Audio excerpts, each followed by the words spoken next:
All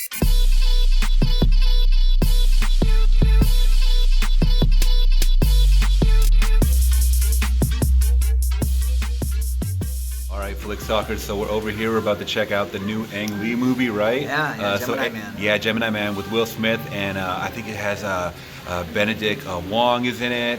Clive Owen is also in it. So Mary Elizabeth Winstead is also in it. Yeah. So it looks like a pretty good movie. I mean, I'm hearing some mixed reviews. I'm not going to go over that, but I'm going to kind of go into this with a clear mind. Yeah. And Ang Lee did Crouching Tiger. Yeah. Crouching Tiger, and the first Hulk. Yeah, the very first Hulk. Hulk. Yeah, First Hulk. So we're gonna see how this goes. So I mean, kind of semi excited. We got all of our goodies, popcorns and our drinks Ah, and stuff like that. Yeah, so we're here Thursday night, premiere night, and we're gonna give it a watch. Yeah, look forward to it. Yeah, we'll let you guys know what we thought in a couple of seconds. All right, guys? Yes. 2 hours later. All right, guys, and we're back, and it was like almost 2 hours something? Yeah, it's about 2 hours. Yeah, so we're leaving Gemini Man, and what are your first thoughts? No ratings, just first thoughts. I wasn't a fan. I wasn't a big fan. My personal opinion, it was just, I don't know, I've seen it before, and it was nothing that struck out. I wasn't like, oh my God, this is amazing. I was a bit disappointed. Yeah. What'd you think? Yeah, same here, man. It's like one of those same stories, spy versus spy type of things. Yeah. Except a little twist on its head. Once again, well, I didn't say it in the beginning, but this will not contain any spoilers, guys. So we're gonna try to be as vague as possible. Yeah, no spoilers. But I mean, you guys can see it in the trailer. It's kind of Will Smith versus Will Smith, and it's a younger Will Smith. And then, with a couple little twists on why they made a clone of him, and it's pretty obvious why they made a clone of him. Yeah. And on a side note, I heard that this script was like 20 years in the making. Oh, really? Did you hear about that? Oh, yeah. I didn't I think like a couple of directors wanted to take it on, but then they just didn't eventually end up taking it on. But then we got Ang Lee. We were talking about how Crouching Tiger, the first Hulk, Eric Bana. Yeah, which was kind of a lot of mixed reviews on that one. I didn't really care for that one. I didn't to be really honest. care for that one either. Yeah, so and you can tell that this movie here, he was trying to make it like a little more epic than I think it actually ended up becoming. Yeah. Like with the music and stuff with like the that. music and but it was just it was kind of a drag. It dragged out. It had some serious pacing issues. Very stale, just dialogue. Yeah. I mean, you had a pretty good supporting cast. You had Benedict Wong, who was like like one of his war buddies that he went to the academy with and stuff, and did a couple tours with. And then you had Mary Elizabeth Winstead, who was like a young agent. Who became like a part of their team as well. Yeah. So it was kind of cool seeing her, because I remember her from like Death Proof. Yeah, she had a little Death Proof of course, 10 Cloverfield Lane, of course, and stuff like little things like that. So it was kind of cool seeing her, even though it wasn't anything amazing at all whatsoever. I mean, I think everyone was there for like Will Smith. Yeah. And I thought performance-wise, I thought he did a pretty good job. Yeah, his acting, he's a good actor. Nothing wrong with the acting. Yeah. It was just, it fell a little flat. The story was, like I said, we've seen it before, and it just, like I said, had some serious pacing issues, I thought. Mm-hmm. And, I had a couple cool scenes, couple good, couple cool fight scenes, action, the fight scenes were, pretty good. But other than that, I noticed myself like kind of like getting really tired, and I was like kind of nodding off, and I don't do that when I watch movies. I did close my eyes a few times. I'm not gonna lie. It's like one part, they're in the middle and they're just talking and going on, and it works for certain movies, when it's a story driven and everything. But this was just like, just kept going on, and I was just like, my eyes were getting heavy, and I think it was very few and none, like with the action scenes. I mean, you got the beginning of the first part of the movie was so damn slow. So damn slow. Yes. And they were developing more of like Will Smith and Mary Elizabeth Winstead's character. I forget her name in the movie. But just kind of developing all these characters of why are they trying to chase him, and he might know some information and blah blah blah, and typical spy stuff. But I mean, it was no 007. It was no Jason Bourne type of thing. Nothing like that. It was just boring. It was. It wasn't boring. It was boring. It was pretty boring. That was a good one. So I was just thinking the whole time. I was like, oh man, I wish we would have picked the other movie. But nothing else is out right now. It really, it dragged on. It dragged on a little long. And you see like most action from the trailer. They crammed it all in the trailer, I think, trying to make it like almost like, hey, here's a summer blockbuster movie that didn't make it. Yeah. And I was like, no, I could have definitely waited for like Netflix. Oh yeah. I could have definitely waited for Netflix for sure. It was wouldn't recommend going out to the theater and seeing it. No, it wasn't anything intense you really need to see in the theater, sound wise or anything like that. Like, yeah, they had a couple cool shootouts and stuff like that, and a couple of chases here and there. And I thought some of especially from Ang Lee, I thought he was gonna have a little more kung fu, a little more martial arts, not kung fu necessarily, but more martial arts and hand-to-hand combat. And we only got that in like one scene when they're in the catacombs. Underneath. And speaking of catacombs, when they showed young Will, I guess they call him Junior. Yeah, Junior. In this movie, they refer to him as Junior. That's his name because he doesn't have an actual name. Yeah. That motion, I don't know if this was motion capture or the de-aging software. I think I saw behind the scenes where they put like the dots all over his face and stuff like that. Motion capture. I think it is just the mocap. I don't know if it's the same process they use for like de-aging Samuel L. Jackson in Captain Marvel at all, because I know they kind of did a different process on him. But it seemed like in the darker scenes it looked the cleanest, and obviously like at the end scene where it's in daylight, it looked like a PS4 game. It looked like some sort of animation. Some kind of weird. And that's what I was gonna say. Like some of the CGI was, it just didn't, like, you see him running around in certain points, and it's like you're watching a video game. It just doesn't match, what. I know they want to be fast and a lot agile, of things were sped up. It seemed really sped up a lot. It was really sped up, and and then another thing that I did hear on a side note is that this film was actually I don't know if it was filmed or just maybe rendered or edited some parts in 120 frames per second, and that's actually extremely really video game fast.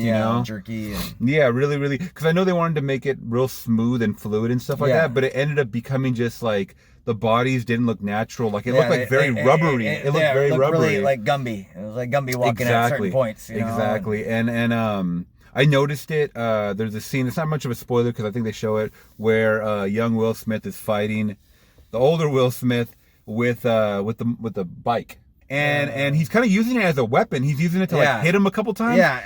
But it wasn't like a very fluid motion. It wasn't fluid at all. Like it would happen naturally. Like, it would. It was like very super fast paced. The motorcycle scene in John Wick 3 was much better. Oh God, it was so much better. And and this was just like a movie that was. It had a lot of pacing issues. Definitely had some pacing issues.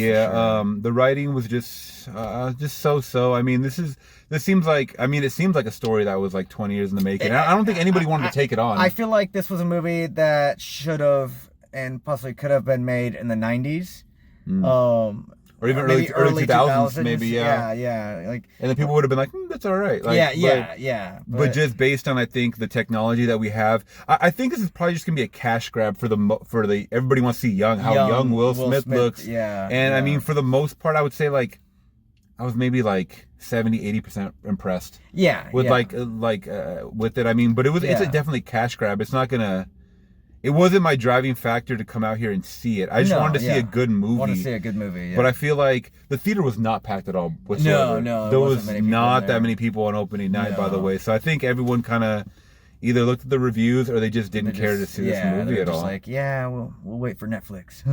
So I mean, we kind of already went over the premise a little bit. Spy versus spy. The government's out to kill him because they think he knows something. And then he finds out that he has that they made a clone of him. It kind of reminds me of that. That's what it is, pretty much. What was that Schwarzenegger movie back in the day? The Sixth Day. Do you remember that? Where he's a clone. Oh, The Sixth Day? The Sixth Day, yeah. Oh, I don't even think I ever saw that. Oh, no? Yeah. You might have to see that. Yeah.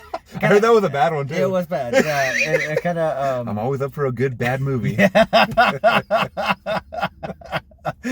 always up for that. It kind of got me that feeling, vibes, of that movie. And okay. I was a bit disappointed. Yeah. And it was a bit long, too. I think it was hitting under almost 2 hours. Like we said, I mean, we were closing our eyes because it was shit. It felt longer than what definitely it was. Felt a lot longer. They could have chopped it down. Yeah. I mean, what did you think about the side characters? I mean, side castmates. Yeah, they were all right. I mean, it was nothing like I wasn't really rooting for anybody in it. It was just not at all. I don't know. It was just they were just okay. And then I think I mean we were talking about it before because it is a spoiler, but they do unmask another person, and that was the big twist. The big twist. Were you surprised by that one at all? No. You said you kind of knew it already. I knew it. I didn't. I actually even said, "Oh damn!" Like, "Oh damn!" Oh whoa! But it wasn't enough to where I was like, "Whoa!" Oh like, gee, whoa! Like the greatest reveal of all time. Like it's a J.J. Abrams twist or something. Or M. Night Shyamalan. Yeah, twist or anything. It's not like a twist like that. But I mean, I was sitting there and I was like, yeah, I know who this is. This is and then it happened and I was just like, I knew. I didn't want to. I was hoping I was wrong, but no. Yeah. I mean, if you guys are fans of like that high, I mean, like a lot of shooting and cool guns. They had some really, really cool guns. They had some cool guns. Yeah, some cool firepower. But once again, I mean, it was very far and few between. And it was like the action was just very flat, and then like a spurt of energy. Then very flat. Would go back to very flat. And spurt, and it was not enough to hold our attention. I think both of us agree that we're kind of on the same page with how we felt. Like, yeah. I mean, we were both falling asleep in the movie. Yeah, and like I said, we don't fall asleep during movies. We really don't. And at certain points, I was just really like, my eyes were getting heavy, and I was just like, oh yeah, I heard him say something. I was like, oh, what just happened? I almost asked you. So I was like, what did he say? You know, you're like, not even this sugar coursing through my veins with the icy. Yes, I had a large icy, and it still didn't. Can't keep me awake through this shit. So overall, Gemini Man 2019 with Will Smith. What do you rank it on? Let's do 1 to 5. 1 to 5. Oh shoot, I'd give it 2.5. 2.5. Yeah. I gotta agree. I'll probably say a 2.5 because I mean we sat through it. But it's definitely one of those movies that I think I actually saw a couple walk out. I did think I was gonna look at you and say, I think they're walking out. I saw a couple, and they walked out, and they never came back. I was like, they're not getting popcorn or anything. Yeah, a little more halfway through, they took their stuff and they left. It was kind of that bad. They were gone. So I would say about 2.5 is actually pretty accurate. So it just missed the mark. C-. And like I said, I could see where it was. 20 years in the making. It was just kind of, It was more based off of technology, like, oh, we have a cool idea. Let's do person versus person, same type of thing, which seems cool on paper, but if you don't have an interesting story, like there has to be more than just, cool CGI or mocap on screen. Yeah. You know what I mean? So they just kind of missed the mark with this one. I think that they probably, if they would have had maybe a better director too. It would have landed a little better. Yeah. Oh, Clive Owen, we didn't even talk about him. Yeah, Clive Owen. Very, very small role. Like not too much. Not much in it at all. Yeah. I mean, I thought his acting is pretty good for the most part. 10-minute, like total screen time. 15. For the most part, I mean, his acting is good, but to see him in such a short time span, it wasn't. Yeah, just like he just got thrown in there. Yeah, and he's supposed to be like the villain, but he's the villain in the movie. He didn't come off as like not evil enough to be like, I want him dead. I wasn't like, oh, this son of a bitch. I didn't get that feeling at all. I'm like, they didn't develop it. Clive Owen. Yeah, they didn't develop him too much, so he was kind of just like a disposable character. Yeah, but very much so. So 2 out of 5. Yeah. Or 2.5 out of 5, I guess. 2.5 out of 5, Yeah, just saying it's an I would say we would both say wait for streaming or Netflix or whatever it comes to. I'd wait for sure. Definitely. Okay, guys, so that's our review. Give us a thumbs up if you guys did like this review. Let us know if you're going to see Gemini Man this weekend down in the comments below, or if you guys are going to wait till streaming to catch it. Yeah. All right, guys, thank you so much. Till next time, we're gone. Have a good night.